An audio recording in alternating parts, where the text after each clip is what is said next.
Okay, ये तो आपको पता ही होगा कि ये एक्सीलेटर, ये ब्रेक और ये क्लच होता है, जिसको हम ABC के नाम से जानते हैं। और गाड़ी चलाने में सबसे जो इम्पोर्टेंट है वो ये होता है क्लच। आपको बस इसको सीखना है, आप गाड़ी चलाना ऑटोमेटिक से सीख जाओगे। और क्लच का अगर काम हो ही रहा है तो गियर का भी एग्जैक्ट उसी उसी और उतनी इम्पोर्टेंसी गियर की होती है। गियर और क्लच जुड़े होते हैं एक दूसरे से और इसी से गाड़ी चलती है। तो बिगिनर हैं तो आप एक्सीलेटर वाले पार्ट को स्किप कर दीजिए। अभी आपको एक्सीलेटर नहीं सीखना है, अभी आपको खाली क्लच को सीखना है, क्लच को मास्टर करना है। प्ले करता है ये एक्सीलेटर, पर अभी आप खाली अगर क्लच सीखेंगे तो वो आपके लिए ज़्यादा बढ़िया होगा। क्योंकि एक्सीलेटर सीखना शुरू में ही अगर आप ज़्यादा रेस दे देंगे तो गाड़ी या तो रॉकेट बन के आगे निकल जाएगी, या अगर आप क्लच पूरा नहीं दबाएंगे और क्लच को ठीक से अगर आप कंट्रोल नहीं करेंगे तो आपका एक्सीलेटर दबाने का कोई फ़ायदा है नहीं। तो इसको समझते हैं कि क्लच गियर से कैसे जुड़ा होता है। ये क्लच, ये इंजन और गियर के बीच में एक डिफरेंस का काम करता है। क्लच दबाने से इंजन और गियर के बीच का जो रिलेशन होता है वो टूट जाता है और क्लच छोड़ने से गियर में आ जाती है गाड़ी। तो जब हम ये क्लच दबाते हैं और गियर शिफ्ट करते हैं तो एक स्पेसिफिक गियर में गाड़ी चली जाती है और क्लच दबाने से ही गाड़ी जाती है। आपको देखो, मैं एग्जांपल करके दिखाता हूँ। अभी तो गाड़ी न्यूट्रल में है, क्लच मैंने दबाया, गियर में लगाई, फर्स्ट गियर में, अभी गाड़ी फर्स्ट गियर में। मैं धीरे धीरे धीरे धीरे धीरे धीरे धीरे धीरे छोड़ूंगा तो गाड़ी आगे जाएगी। तो ऐसे ये गियर काम करता है। और गाड़ी न्यूट्रल में है ये चेक करने का एक बढ़िया तरीका होता है, आप गियर की जो स्टिक है उसको घुमा के देख लीजिए। अगर लेफ़्ट राइट ये जा रही है, इसका मतलब आपकी गाड़ी न्यूट्रल में है। अगर गाड़ी गियर में होगी तो ये इतनी मूव नहीं करेगी। पूरी थ्योरी वीडियो रहने वाली है, प्रैक्टिकल वीडियो इसकी मैं अलग से बनाऊंगा जिसमें आपको पूरी ट्यूटोरियल दूंगा कि कैसे आपको पार्किंग से गाड़ी निकालनी है और कैसे आपको गाड़ी बढ़ानी है। फर्स्ट और गियर, सेकंड गियर में गाड़ी की स्पीड कितनी होती है, कैसे मैनेज करना होता है इसको एक्सीलेटर के साथ, ये सारा सेकंड वीडियो में होगा। फर्स्ट वीडियो पूरी थ्योरी वीडियो रहने वाली है। इसका रोल पता चल गया होगा, अब हम सीखते हैं गियर का रोल क्या होता है एक गाड़ी में। देखिए, गियर जो होता है, गियर डालने से ही गाड़ी चलती है। कोई भी मैनुअल कार गियर के बिना चलती नहीं है। गियर देखिए कितने गियर होते हैं, 1 2 3 4 और 5। अभी जो नई गाड़ी आ रही है उनमें 6 गियर होता है, तो रिवर्स 5 के बाजू में या 1 के बाजू में रिवर्स गियर होता है। और गियर काम कैसे करता है, आपको अगर गियर लगाना सीखना है तो आप इस डायग्राम को देख सकते हैं। जैसे कि इस डायग्राम में बताया है, first, second, third, fourth, sixth और रिवर्स, फिफ्थ और रिवर्स, सॉरी। इसमें आपको न्यूट्रल नहीं दिखेगा। न्यूट्रल नहीं दिख रहा है इसका मतलब ये नहीं है कि गाड़ी में न्यूट्रल नहीं है। न्यूट्रल थर्ड और फोर्थ के बीच का जो सेंटर पॉइंट होता है इसे हम न्यूट्रल कहते हैं। और अगर आपको गियर लगाना सीखना है तो आप बहुत ही आसान है, आपको बस डायग्राम फॉलो करना है। देखिए, जैसे हमें फर्स्ट गियर में जाना है न्यूट्रल से, तो हमें इधर से इधर जाना होगा। तो आपको सिंपली क्लच दबाना है।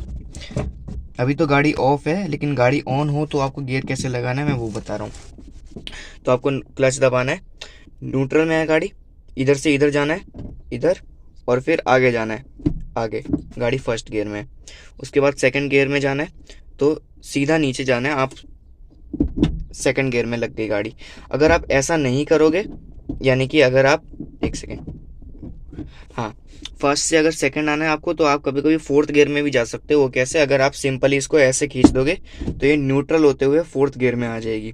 और सेकंड गियर लगाने का सही तरीका ये है, देखो फर्स्ट गियर में गाड़ी है, आपको इसे ऐसे, शुरू में आपको ऐसे पकड़ के खींचना है इस साइड। फिर से करके दिखा देता हूँ मैं एक बार, ऐसे इस साइड खींचना है तो गाड़ी सेकंड गियर में लग जाएगी। सेकंड से थर्ड जाने का तरीका भी बहुत सिंपल है, आपको पहले न्यूट्रल कर लेनी है। न्यूट्रल कर लेने से क्या होता है कि आपकी गाड़ी ना फ्री हो जाती है और आपको थोड़ा टाइम मिलता है सोचने का। शुरू में एज अ बिगिनर ये प्रॉब्लम आती है, इसलिए ये करना ज़रूरी है।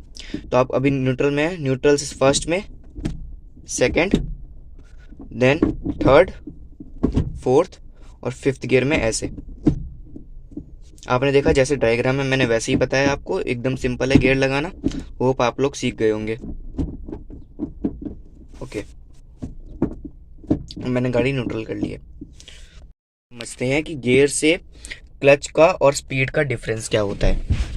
देखिए, ये जो क्लच होता है, ये क्लच एक अमाउंट होती है जितना ये दबाने पे पूरा दब जाता है। हर एक गाड़ी की अलग अलग अमाउंट होती है और उतना ही छोड़ने पे, देखिए मैंने अभी इतना ही क्लच छोड़ा है, पर इस क्लच का काम यहाँ तक ही है। बस मैं पूरा छोड़ दूंगा तो भी गाड़ी उतनी स्पीड में ही रहेगी। तो ये एक वो डिफरेंस होता है जो बताते नहीं हैं लोग। अगर आप क्लच पूरा दबाते हैं, धीरे धीरे धीरे धीरे छोड़ते हैं, तो एक स्पेसिफिक पॉइंट पे आके गाड़ी चलना शुरू कर देती है, और यहाँ पे आके ही क्लच आपका पूरा रिलीज हो जाता है। अब समझते हैं कि गियर का और क्लच का क्या मतलब होता है। जैसे कि मैंने आपको बताया है कि क्लच जो है वो इंजन और गियर के बीच का डिफरेंस होता है। क्लच दबाने से जो गियर और इंजन का रिलेशन होता है वो टूट जाता है, और क्लच रिलीज करने से गाड़ी गियर में आ जाती है। तो आप समझते हैं क्लच, गियर और स्पीड के बीच का रिलेशनशिप। देखिए, स्पेसिफिक गियर की स्पेसिफिक स्पीड लिमिट होती है। जैसे कि अगर गाड़ी फर्स्ट में है तो वो 0 से मान लीजिए 10 तक जाएगी। सेकंड गियर में है तो वो 20 से 30 तक जाएगी। थर्ड गियर में है 40 से 80, और फिर फोर्थ गियर में है तो 100 से 120, और फिफ्थ गियर में है तो बाकी के आगे यूनिट्स के लिए। ये सब गाड़ियों का अलग अलग स्पीड लिमिट होती है। किसी की फर्स्ट गियर में 30 तक चली जाती। सब गाड़ियों की अलग अलग स्पीड लिमिट्स और गियर की जो स्पीड लिमिट्स जो होती हैं वो अलग अलग होती हैं। होप आप लोग समझ गए होंगे। आपको एक एग्जांपल से बताता हूँ। देखिए, जैसे कि मैंने फर्स्ट गियर लगाया, अब गाड़ी जो है मैं धीरे धीरे क्लच अगर रिलीज करूँगा, ये थ्योरी वीडियो है, मैं आपको सिर्फ समझाने के लिए बता रहा हूँ।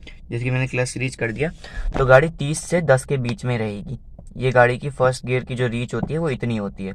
इससे अगर आपको ऊपर जाना है, इससे ऊपर जाना है अगर आपको, तो आपको गाड़ी सेकंड गियर में लगानी पड़ेगी। अब सेकंड गियर होता है 30 से 50 के बीच का, 30 से 50 के बीच का सेकंड गियर होता है।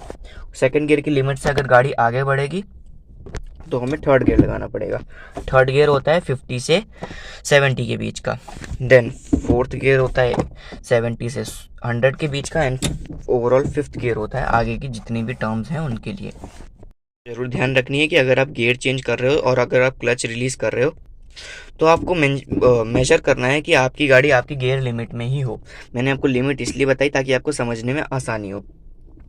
देखिए, फर्स्ट गियर जैसे मैंने आपको बताया कि फर्स्ट गियर 0 से 30 के बीच में होता है, और ये अलग अलग होता है। मैं खाली एग्जांपल के लिए बता रहा हूँ। तो मेरी गाड़ी मान लो कि आप 20 में है और मेरे को रोकनी है, तो रुक जाएगी। ये क्लच दबा के हम गाड़ी रोकेंगे, रुक जाएगी।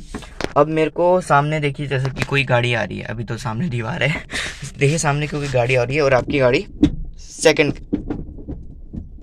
सेकंड गियर में आपकी गाड़ी है। सेकंड गियर की लिमिट कितनी होती है? 30 से 50 के बीच। यानी कि आपकी गाड़ी इस पे मान लीजिए 40 में है आपकी गाड़ी, और आपको गाड़ी रोकनी है। तो आप कैसे रोकेंगे? आपको पहले क्लच दबाना है और फिर ब्रेक दबाना है। ब्रेक दबाने के बाद आपकी गाड़ी 0 में आ जाएगी। अब आपको गाड़ी 0 से नहीं उठानी है।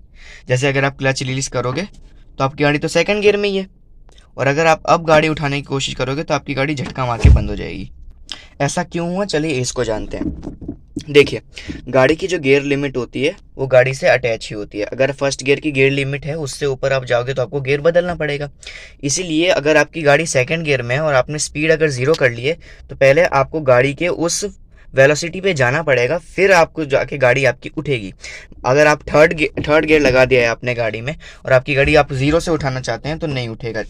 ये आप समझ लीजिए कि जितने कम गियर होंगे गाड़ी उतनी ज़्यादा स्ट्रांग होगी, और जितने ज़्यादा गियर होंगे गाड़ी उतनी ज़्यादा वीक होगी। फर्स्ट गियर सबसे स्ट्रांग होता है इसलिए गाड़ी उसमें उठती है।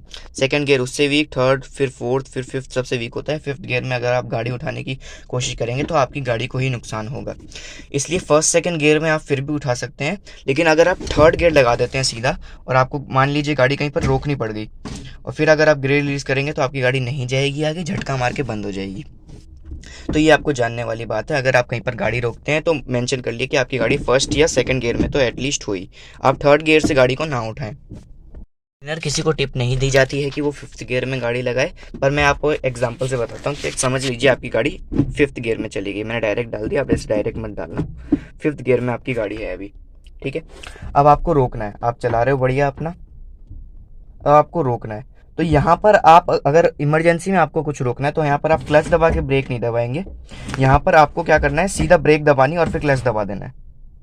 फिर से समझा देता हूँ। अगर आपकी गाड़ी ज़्यादा गियर में होती है, अगर आप मान लीजिए सेकंड गियर से ज़्यादा की रेंज में होती है अगर आपकी गाड़ी, और आपकी गाड़ी की स्पीड 40 से ज़्यादा होती है, और अगर आपको इमरजेंसी में गाड़ी रोकनी है तो आपको क्लच दबा के ब्रेक नहीं दबाना है, आपको ब्रेक दबा के और फिर क्लच दबा देना है। सॉरी, बोलने में प्रॉब्लम हो गई। तो आपको क्या करना है, आपको ब्रेक दबा के क्लच दबा देना है। इससे क्या होगा, देखिए जैसे ब्रेक दबाने से आपकी गाड़ी रुक जाएगी और क्लच दबाने से आपकी गाड़ी ऑन रहेगी, बंद नहीं होगी। इसलिए आपको ये करना है। बाकी अगर आपकी गाड़ी सेकंड फर्स्ट गियर में है तो आपको क्लच दबा के ऐसे करना है। उसमें भी इमरजेंसी में आप ये वाला तरीका यूज़ कीजिए, फर्स्ट सेकंड गियर में हो तो भी आपको ब्रेक दबा के क्लच दबाना है।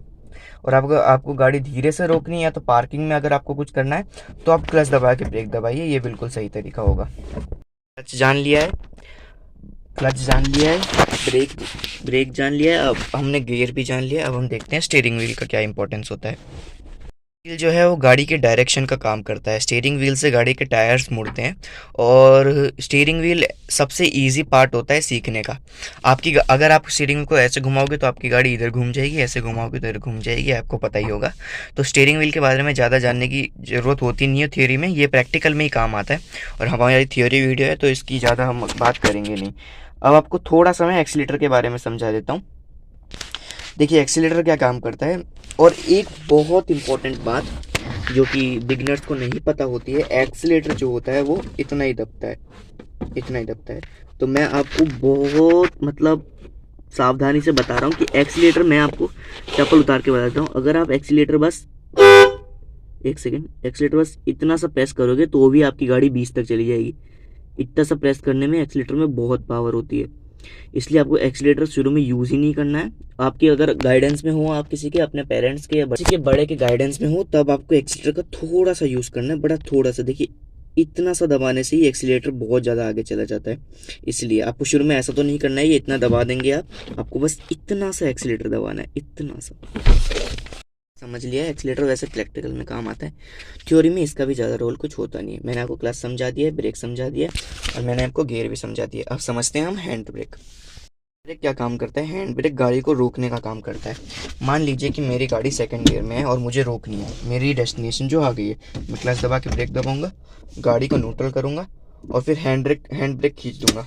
इससे क्या होगा, गाड़ी रुक जाएगी और गाड़ी पीछे नहीं जाएगी। और अगर मान लीजिए मेरे को गाड़ी अगर अपनी निकालनी है यहाँ से, तो मैं क्या करूँगा, मैं क्लच दबाऊंगा, गियर में लगाऊंगा गाड़ी को और फिर हैंड ब्रेक रिलीज़ कर दूंगा नीचे की तरफ, रिलीज़। ये थ्योरी वीडियो है इसलिए मैं करके नहीं बता रहा हूँ, आपको सिंपल बता रहा हूँ।